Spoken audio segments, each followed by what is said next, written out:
Kerala liquor స్కామ్లో కవిత, Delhi liquor scam కాదుగా, Kerala liquor స్కామ్లో కూడా ఉందట. ఇది ఇప్పుడు బేసిక్గా ఈ లిక్కర్ స్కామ్లో కేసీఆర్కి తెలియకుండా జరిగిందని మన జనరల్గా మాట్లాడుతూ ఉంటారు. కేసీఆర్కు తెలిసే కేసీఆర్ ఫ్లైట్ వేసుకొని ముఖ్యమంత్రిగా ఉన్నప్పుడు స్టాలిన్ దగ్గర నుంచి మొదలు పెట్టుకుంటే చాలామంది ముఖ్యమంత్రులను వెళ్ళి కలిసిండు కవితను పక్కన పెట్టుకొని. దేనికోసం?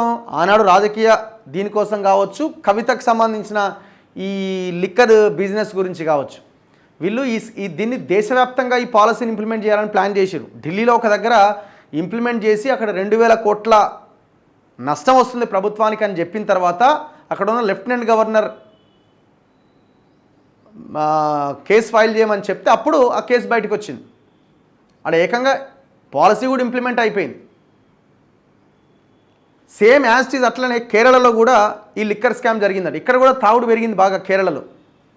మనం ఈ మధ్యకాలంలో స్టాటిస్టిక్స్ చూస్తే ఏ రాష్ట్రంలో ఎంత తాగుతున్నారని అంటే కేరళ కూడా బాగానే తాగుతున్నారు. ఆడ కూడా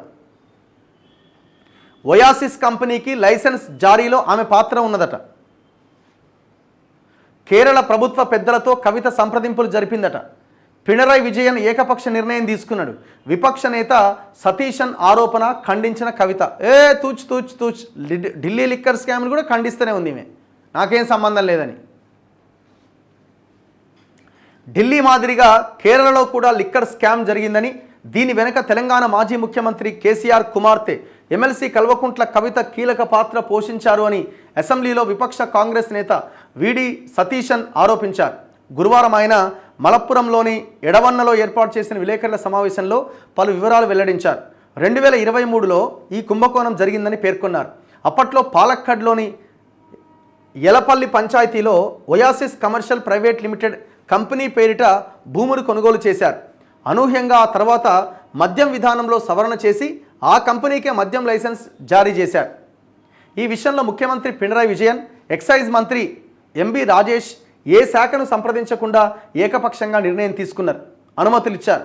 ఈ వ్యవహారాన్ని నడిపించింది కల్వకుంట్ల కవిత. ఆమె కేరళకొచ్చి ప్రభుత్వ పెద్దలతో మంతనాలు జరిపారు అని ఆయన వివరించారు. తమ ఆరోపణలకు క్యాబినెట్ నోటే ఆధారమని చెప్పారు. తాము మీడియాకు విడుదల చేసిన క్యాబినెట్ నోట్ నకిలీదని మంత్రి ఖండించలేదని గుర్తు చేశారు. అంటే పాలసీ ఇంప్లిమెంటేషన్లో భాగంగా ఆ కంపెనీకి కేటాయించింది, లైసెన్స్ ఇచ్చింది వాస్తవం, కనబడుతున్నది ఎవిడెన్స్. ఒయాసిస్ కోసం మద్యం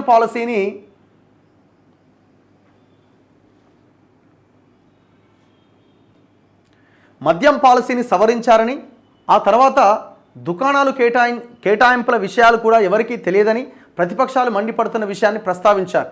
ఒయాసిస్ కంపెనీకి లైసెన్స్ వచ్చిన విషయం పాలక్కడ్లోని డిస్టిలరీలకు కూడా తెలియదన్నారు. 2023 పాలసీని ఆమోదించిన వెంటనే ఒయాసిస్ కంపెనీకి మద్యం తయారీ యూనిట్ నిర్వహణకు అనుమతులు లభించాయి.